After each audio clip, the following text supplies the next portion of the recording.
Coach, I'm going to just say two words, and I want your comments. Nick Biseglia. Absolutely. He's a Nick the Man Biseglia. Since I've been here, Chris, he's done an outstanding job for us. When he first got here, he was shaky on a lot of things, but he's a young man that's been determined to succeed, and he's been able to win 2 games for us now. He won the game at St. Francis, a couple years back in 2019, and he won the game on Saturday for us. Obviously, the entire team won the game, but you know what I mean. He's one of those guys. He's been a clutch kicker. The thing that's so weird about it is the right hash was his Achilles heel. Had I known he had to kick it from the right hash of that 43 before the halftime, I don't know if I'd have let him. But it was one of those situations where it was like 5 seconds left. It was like, somebody's got to kick it. So I was like, go kick the ball. Let's make sure we make it. No, he's been doing a great job for us. Me and him just had a great conversation about it. He's an outstanding guy. Yeah, he kept you in the game. And then, of course, he got the game winner late in the ball game. Coach, kicking is probably 99% confidence. And, he exudes confidence, and he's grown in his role, as you said. Obviously, the coach has to have some confidence in the kicker as well. Well, I got a lot of confidence in him. And like I said, it's been over the years, and we've seen what he can do. And the thing that when he first started kicking, he would get so down on himself, he'd go out and miss an extra point or do something else that hangs on. But we can see that his consistency has grown. And the biggest thing that showed up in that was in the Howard game. Howard game, he missed one early. The guy came off the edge. He thought he was offside, so he paid attention to that. He came to the sideline, didn't get rattled, and he had to make one later on in the game. So we're not worried about him as much as we used to be worried about him. I used to worry about him getting nervous about things or thinking about too much. Now he just goes out and he just does it. It's kind of a consistent thing for you. He's like a smooth rock right now. It's kind of nice. I know the Steelers started talking about their kicker, but for totally different reasons in their press conference after the game last week. I'm glad we have a good story here. Absolutely. Speaking of good stories, the offense went on a great drive at the tail end of the ball game. George Martin directed a 14-play, 75-yard drive, and Elijah Jackson caught that 3-yard pass, and boom, it was pay dirt. And that's the great thing about it. Elijah's finally hitting his groove when it comes to running. As you can see, he had a pretty good game running the ball, but also catching the ball out of the backfield. George has been a great catalyst. I don't know what it is. In the second half, it's like he wakes up. I'm not sure if he just feels comfortable in the second half. It's like the first half, he makes a couple of errant throws, but coming in the second half, he's hitting guys left and right. Probably the best throw, other than that 3-yard throw to AJ, was the one where he rolled out and he caught Dylan Smith across the middle. That was an outstanding play in order to get us in position to kick the field goal, because the next play we ran another play, called timeout, and Nick kicked the winning field goal for us. So it's one of those situations where the guys are doing well in the second half and they understand. And I told you last week, the initials we're using right now is FPF. Let's have fun, let's play physical, and let's finish the game. And I think the guys understand that. I think a lot of times people forget that football is a game. You got to have fun at it. People get so caught up in winning and losing, they forget to have a good time at doing it. So we're trying to encourage our guys to understand, let's have fun. Let's enjoy the victories. Let's enjoy this, because winning's not easy. Winning's a tough thing to do. Coach Clark, I know that it's very rare that Robert Morris has its hands on the ball first in the game. This week you did. And again, the offense moved right down the field. You didn't have the defense out there first this time. And that was by choice, Chris. It's like last week I told you, and to be honest with you, we can do it again this week. We'll probably do it again this week, because I just kind of want our offense to get a better feel for it. I also want to be in a position where we've stopped them a couple of times, on defense, but we've also let them score. So now we're playing from behind. So plays may be called a little different when you're playing from behind and when you're playing in front and when you're playing with an even keel. So I wanted to put the offense out there first. And I'm a defensive guy, so you know how I am. It's like defense first. Let's put the offense on the field, first play, second half. But let's change it up a little bit. And I think our guys enjoyed that. And the trick play, the trick play, they really love that. The funny thing about that, I'm like, Dre, he underthrew him. He said, Coach, yeah, but I overthrew him twice in practice. So I wanted to make sure that he had the ball. That was good stuff, no doubt about it. Coach, speaking of defense, I know the defense had its hands full this week with Jet Duffy. What a tremendous athlete that young man is. The thing about it is when you watch him on film, he's elusive. You don't realize how elusive he is until you actually play him. And the guy was just phenomenal. It was just one of those situations. The one that probably crushed me was at 3rd and 8 or whatever it was. And we had him in the backfield. I mean, did a spin, did a flip, ran out, and got the first down by like 1 yard. He's an outstanding football player. We got to face him again. So that's the craziest thing about it next year. But great player. You can't say enough about him, man. They definitely got your hands full with him. For sure. Let me open it up to everybody else. Anybody else have a question? Coach, I just wanted to talk to you a little bit about the fact that you've been doing taking care of business at home, right? Mhm. I mean, going through the conference, the new schedule, and everything else. If you could just talk a little bit about that, about the confidence that's come from that, and how you've talked to your team about, we're taking care of business at home, and the road wins are going to come. Yeah, I mean, that's the whole thing is, like I said, I want to make sure we're having fun above everything else, Jeff. I want to make sure those guys out there having a good time.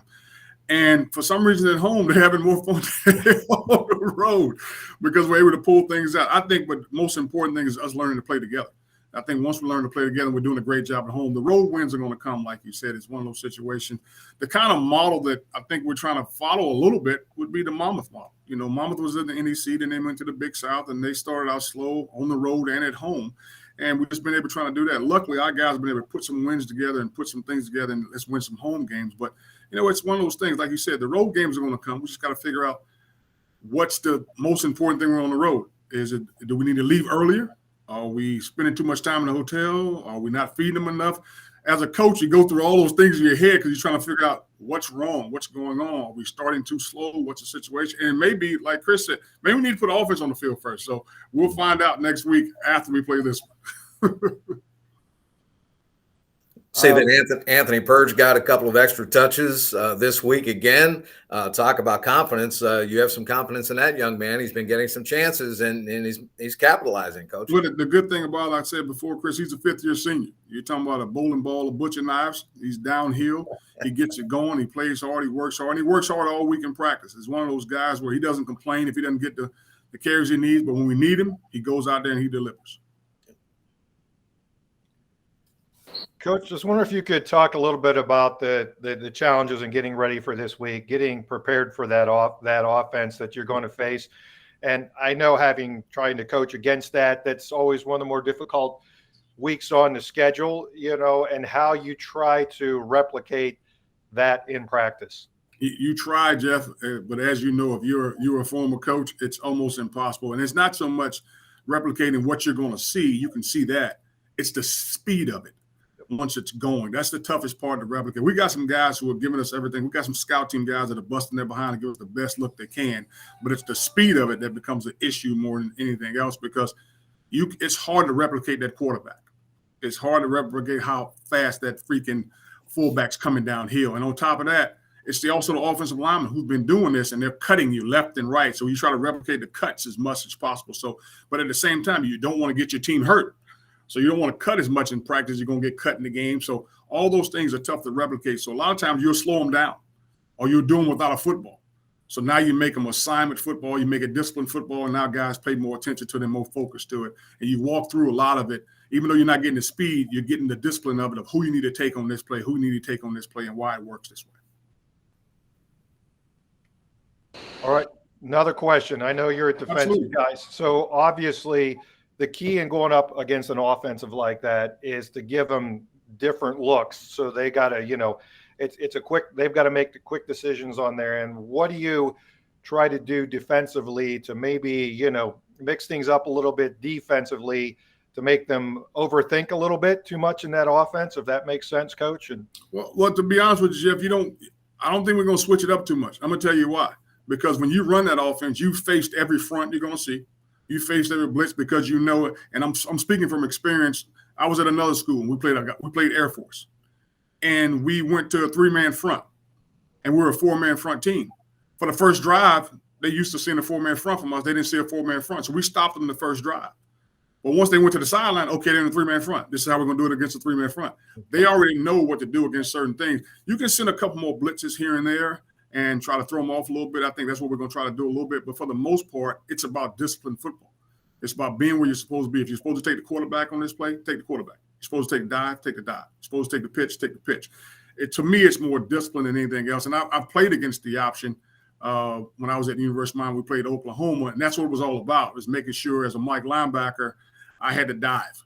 Now, if he didn't have the ball, I scraped to the quarterback, and somebody else was taking the quarterback on the pitch. So you got to make sure guys are playing disciplined football more so than trying to throw up disguises and things like that, because this team has seen every front, every blitz they can tell, because that's what they do. They do this with the option. The toughest thing is like you said, trying to prepare for it when you haven't seen it all year. Everybody else runs zone read. Everybody runs two back. Gordon Webb does two back stuff. So we haven't seen it, and it's the only time we're going to see it. And next week is going to be zone read again. So that's the toughest part. Just making sure our guys are disciplined and making sure they understand who they're supposed to take when they're supposed to take them. Bernard, so I did join a little bit late. I know you guys were talking about Biseglia at the beginning, but I did want to get a little bit more on him because we are doing a feature on him this week. Nice. Well, I have you here. I wanted to get a quote. If you want, I know you talked about his play on the field, but what about him as a person off the field? Oh, he's an unbelievable person. The great thing about him and I talk a lot about what he wants to do, and he definitely wants us to be a part of sports. I think he wants to be an AD one day, which I think he'll make an outstanding AD one day because his mindset and the way he relates to guys. And what he's done a great job of is the younger kickers and the younger players have come to him and talked to him about different things and how he's felt things out. He even came to me recently. He was like, "Hey, Coach, do you mind? Because I'll be here in the spring if I come out and I coach the kickers and coach the snappers." I was like, absolutely. I'd love for you to come out and do that. So he's definitely have the right mindset of an AD and right mindset of a coach if that's what he decides to do. And I think he's going to be successful with whatever he decides to do. So why don't you speak a little bit more, branching off that, when you speak a little bit more about his leadership ability, because obviously, you just, basically talked about it there, but what type of leader do you see from him? Well, the thing about him, he's kind of more of a quiet leader, and he's been one of our captains all year long. He'll continue to be our captain for the rest of the season. Because he's so steady and because he's so calm and he just goes out there and gets his job done, that's the kind of leader he is. They're watching a guy. When he was younger, he struggled a little bit, but as the years have gone, he's a guy that we've gotten confidence in. He's gotten confidence in himself, and we can send him out there and kick a 43-yard field goal from the right hash, which has been his Achilles heel, but he's been able to overcome that, and guys have seen him overcome kicking off the right hash and say, oh, he's nailing it. He's nailing it from here. That's why at the end of the game, everybody was kind of like, don't even talk to Nick. Leave him alone. Let him go out there and do his job. And that's what he did. The only person that probably drives him crazy is George, his holder. It was the craziest nut on the field, but we love George to death. But he's one of those guys, he leads more by example than he does by word of mouth. But if one of the guys come to him, if a younger guy comes and talks to him, he does a great job of relaying what we want to get out of them as kickers. And how valuable is it, having a reliable kicker, because fans, we all know fans definitely underrate the value of special teams. But I'm sure a lot of fans in the area this past week after watching the Steelers game. I don't know how much underrated they're doing right now after the Steelers game. I think everybody kind of saw how valuable a kicker is if he's not there. I mean, that's the crazy part about it. No one understands special teams until it hurts you. No one knows how valuable a deep snapper is until he can't snap the ball. No one understands how invaluable a punter is or a holder is. Now you got to try to put a guy there who's never held the ball, and it totally messes up the kicker's rhythm. So no one understands the importance of special teams because all they see is mostly offense and defense. Special teams to most people is like intermission, but to us as coaches, it's a valuable part of that triangle. They're at the bottom of that triangle with offense and defense here. They're on the bottom of that triangle. Special teams that's the link that brings everything together. That's all I have for you right now. If you guys want to. Oh, sorry. Go ahead. No, go ahead, Jeff. He's good. So I obviously, Coach, one of the best defenses against this offense is to keep them off the field. Mm-hmm. And if you could talk a little bit about the fact that, that especially last week, the fact that you were able to put together, the O-line, was clicking and everything was clicking at a balanced attack, like 500 yards offense in the game. If you talk to your team about, the confidence and putting that together, right? Putting long, sustained drives together and needing to do that again, this week and keep that offense of Kennesaw off the field. Well, to be honest with you, Jeff, that's kind of like we're kind of steady Eddie. We're not going to be an offense that's going to go out there and try to do the 2-minute, the run and gun. We're trying to make sure our team gets the rest they need on defense. So that's why we go out there. We're not trying to snap the ball with 25 seconds left. We're going to snap it with 5-6 seconds, however George feels comfortable. We let George run it. George does a good job. He's a great catalyst of the game. He's a fifth-year senior. So he's a great manager of time, manager of the field. Even last week when we were about to go into the fourth quarter, we looked at George and say, hold it. George was like, okay. In 17 seconds, he let it run down, and we started the fourth quarter. So he understands those things. So we know as an offense, we got to keep their offense off the field. And so we know we got to slowly move it down, getting the yards we need. Now, again, punching it in the end zone the way we need to punch it in the end zone. But our guys kind of understand that because that's kind of like who we are anyway. I don't want fast-paced offense because if we had a fast-paced offense, we'd have our defense on the field a lot. And last week was a last minute. We definitely need our defense on the field a lot because we didn't perform as well as we wanted to perform last week. We have in the past, but last week we weren't there. So luckily the offense was able to sustain the drives, like you said, and do a great job of keeping the defense off. So when they got back on there, they did a great job of making the plays when they needed to make the plays, and they did that at the end of the game. Coach, I just have one final question from my standpoint. This is one of the top dogs in the FCS.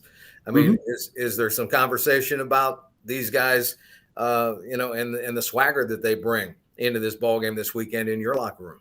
Oh, there's no doubt. I mean, as coaches, we talk about it. I'm sure the players are talking about it. We understand what this team is all about. This team is one of the toughest teams that we're going to play. And in the spring, we saw that. This is a hard-nosed, downhill, wreck-em football team. They get after. I know the defensive coordinator very well. As a matter of fact, he played for us when I was at USF coaching D-line. His name's Danny Propel. And they got the same attitude Danny had when he was a safety at USF, coming downhill, trying to knock guys out. And he does an outstanding job with that defense. This team is hard-nosed. This team is trying to get after you. They're trying to punish you every single play. And we explain that to our guys. This is going to be a very physical game. We got to stress the fact we're going to have fun, but we have to be just as physical as these guys.